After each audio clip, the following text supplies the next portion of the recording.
O que leva uma pessoa a achar que ela está correta? Essa foi uma pergunta que eu recebi esses dias por uma mensagem e fiquei pensando, e era uma pessoa que não era da PNL, então eu me desdobrei ainda para responder.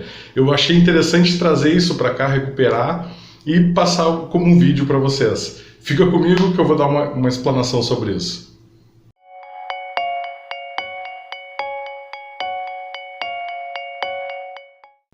Bom, como eu disse, eu recebi essa pergunta de alguém que não era da PNL, então eu tive que ser muito do básico para conseguir chegar a formar um todo para a pessoa entender onde é que eu estava pensando, né, qual era o meu ponto de vista sobre isso. Bom, lembra que o mapa não é o território? Já fiz vídeos falando sobre isso.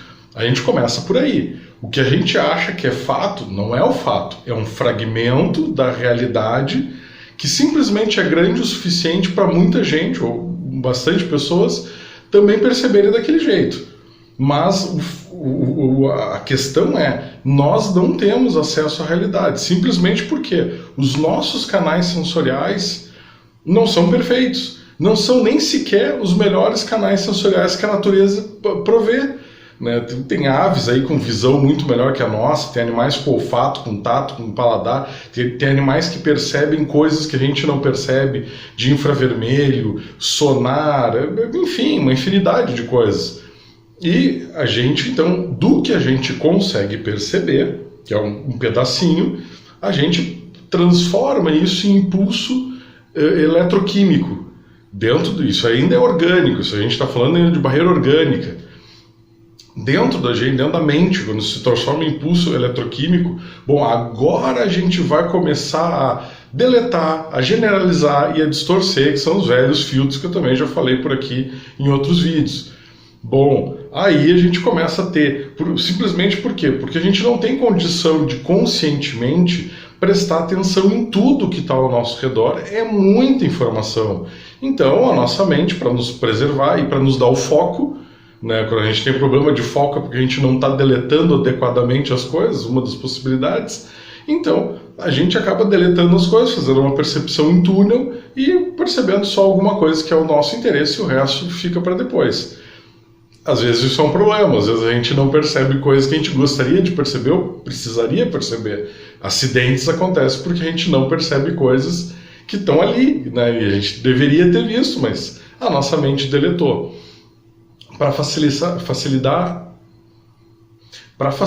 a nossa capacidade de aprendizagem, a nossa mente também generaliza algumas coisas, para que a gente não tenha que estar refazendo aprendizados que já foram feitos, ou coisas que são muito próximas e podem se mesclar. Eu sempre uso o exemplo do interruptor de luz. Uma vez que tu aprende que aquela chavezinha na parede liga e desliga a luz, tu generaliza que todas elas fazem isso, até que tu encontra uma campainha. Aí a campainha tu tem que criar uma outra regra que, ok, aqui tem uma diferente. Mas, no geral, né, genericamente, ela liga e desliga a luz. Às vezes a generalização é um problema, né? Quando a gente bota um grupo de pessoas ou um grupo de coisas sobre a mesma identidade e, eventualmente, tem exceções lá que precisariam de análise, né? A gente diz, político é tudo ladrão, essa é uma expressão comum. Bom, pode ser que tenha algum lá, só que quando a gente analisa, a gente perde a oportunidade de verificar o que está acontecendo de fato um a um, né? É um voo panorâmico. E por fim a gente distorce.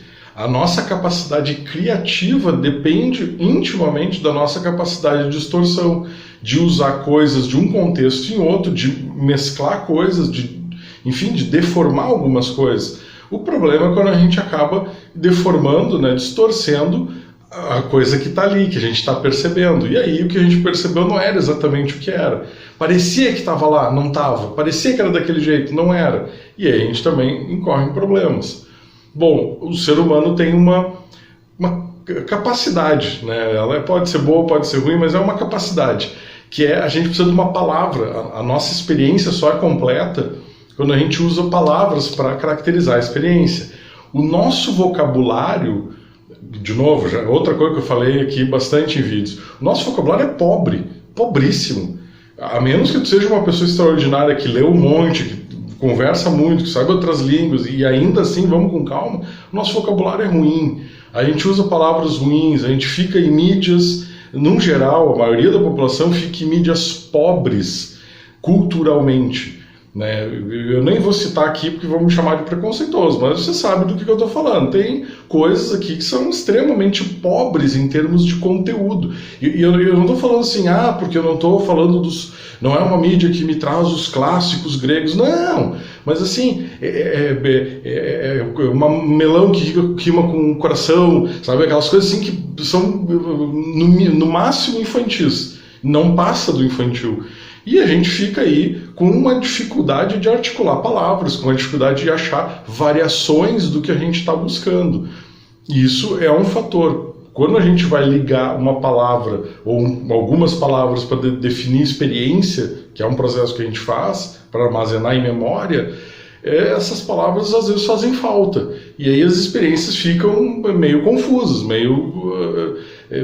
ficam meio niveladas, todas do mesmo jeito, né? Ficam meio genéricas. Isso aí pode dar problema. Como diz o pressuposto, o nosso mapa de realidade, cada vez que a gente perde informação, ele vai diminuindo, ele vai ficando empobrecido, ele vai ficando com menos detalhe. Né? Que quem é do tempo que precisava do mapa, que usava o mapa em papel, sabe o que é um mapa mais detalhado, o que é um mapa menos detalhado. Hoje em dia todo mundo usa Google, Waze, enfim, mas os mais antigos sabem o que é. Tu pegar um mapa que tem poucos detalhes, às vezes é um problema. Às vezes tu encontra alguém, tu está num lugar, não conhece nada, não tem acesso à internet, ou sei lá, e aí tu pede informação de alguém, a pessoa te dá uma referência que, a referência na cabeça dela funciona bem. Para ti, ela falou uma outra língua lá, aquilo ali não é português. Pois é, os nossos mapas mentais são assim. Se a gente tem um mapa mental que é empobrecido, ele nos dá pouca referência com relação ao que está acontecendo de fato no mundo exterior. Né? O mapa é o mundo interior. O mapa não é o território, ele é a representação baseada no que a gente conseguiu captar, perceber e processar daquilo ali. Por que eu estou falando tudo isso? Porque quando alguém se arvora no direito de dizer que está certo, ou que tem o fato, ou que tem razão, ou coisas do gênero, bom, essa pessoa, ela tem, por definição, por padrão, a possibilidade é que ela tenha um mapa muito pobre. Né? Por quê? Porque ela está ignorando que outras pessoas possam ter mapas diferentes. Mas ok, vamos lá, tem coisas que a gente não vai ficar discutindo, né? Assim, se eu jogar um negócio para cima ele vai cair. A gravidade está aí, todos nós temos um fragmento grande de percepção para perceber que a realidade está aí. Tem coisas que a gente não vai enlouquecer e não vai ficar duvidando. Tem outras que valeriam a pena um desconfiômetro. E aqui eu vou dar uma pista para vocês. Via de regra, quando alguém na TV abre a boca para me dar um número estatístico, eu fico desconfiado. Eu digo, tá, mas em que condições isso foi feito? Como é que é isso aí? De onde é que saiu esse negócio? Com qual população? Sei lá, sabe? Porque a gente já presenciou assim, números distorcidos de um jeito que não dá para entender.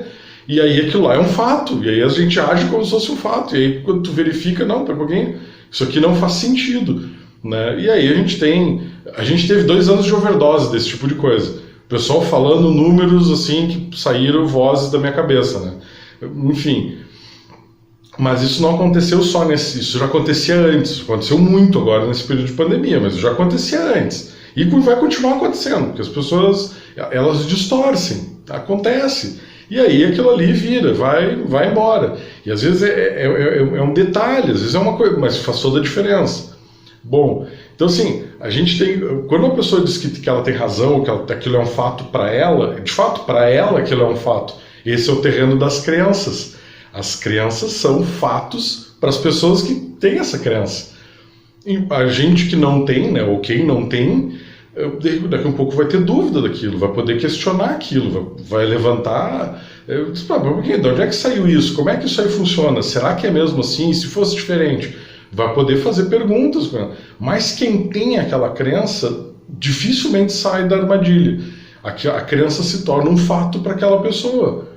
E aí não necessariamente ela usa aquilo por mal, ela joga aquilo como fato, como verdade universal porque ela é ruim ou porque ela quer te prejudicar. Ela usa aquilo porque na experiência dela aquilo ali de fato é real, a realidade para ela é aquilo. Ela não consegue perceber, ou não está conseguindo perceber algo diferente daquilo. E crenças têm uma armadilha, porque elas são profecias autocumpridoras.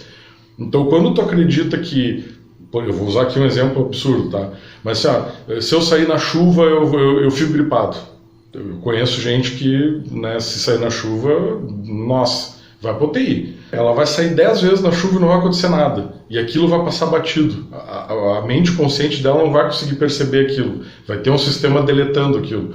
Numa vez, na 9ª vez, na 11ª vez, enfim, alguma vez que ela ficar gripada, ela vai lembrar que uma semana antes ela pegou chuva. E aí ela cria uma correlação, que obviamente não tem sentido. E aí a crença ganha nova intensidade, ganha nova força. É que nem quando tu quebra um osso que tem aquele calo ósseo, ele vai ficando mais espesso, mais forte. É assim que funcionam as crenças.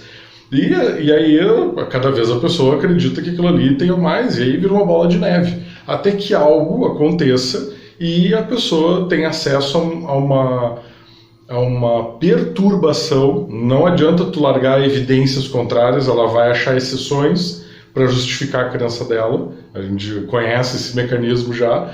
Mas se tiver uma perturbação que rompa aquela crença e abra um vácuo para algo novo surgir naquele espaço, ali tem uma possibilidade de que venha uma crença nova, talvez melhor, esperamos seja melhor para aquele contexto. Mas isso não acontece naturalmente, isso é provocado, isso tem uma série de condicionantes para isso acontecer. Então é por isso que as pessoas muitas vezes, e com certa razão, agem achando que tem a verdade, que tem o fato. Porque para elas aquilo é o fato, é o sistema de percepção delas. Elas não necessariamente vão fazer por mal, isso é a experiência delas. Ah, mas isso é um saco. Muitas vezes isso é um saco, muitas vezes isso incomoda, muitas vezes isso é invasivo, muitas vezes isso é perturbador, porque tu tá com alguém que tu tá percebendo uma coisa e tu mostra para a pessoa que aquilo ali não faz sentido e ela rejeita aquilo ali, porque ela vai tentar se agarrar com unhas e dentes à crença dela, e aí a gente fica naquela briga, né? Mas esse é o mecanismo, isso é o mecanismo natural dos seres humanos. Como é que eu posso amenizar, já que eu não vou me livrar, como é que eu posso amenizar o efeito que isso tem sobre mim, enfim? Bom, eu posso adotar uma postura questionadora, uma postura mais crítica, não crítica no sentido de destrutivo, mas crítica no sentido de validar se aquilo ali realmente é confiável. Por exemplo, eu acho que se chover, eu sair na chuva eu vou ficar gripado. Bom, uma possibilidade de várias é, cada vez que chover, eu pego um papel, eu anoto, dia tal, choveu, eu saí. E aí eu fico monitorando se eu vou ficar gripado. E aí daqui a um pouco eu tenho um apanhado de muitas vezes que eu fiz isso e não fiquei. Né? Algumas eventualmente fico, as outras não fico, mas dá para verificar. Não é sempre que eu fico. E aí a gente já começa a notar que, bom, ou daqui a um pouco, não, 100%, todas as vezes que eu saí na chuva, eu peguei chuva, fiquei gripado. Bom, então tá, isso é um fato, então sempre que eu sair na chuva, vai ser. E os outros, será que os outros isso acontece? O que acontecer comigo não quer dizer que vai acontecer com os outros. Né? Então, esse tipo de coisa questionadora, sabe aquela coisa da criança na idade dos porquês? Aquilo ali é um exercício que a gente não deveria ter perdido. Outro dia eu botei uma frase, compartilhei uma frase, né? Que a gente tem coisas na infância que às vezes são perturbadoras, às vezes são estranhas, mas que pode ser uma grande vantagem evolutiva se a gente não se desfizer delas. Essa é uma, por exemplo, essa é uma.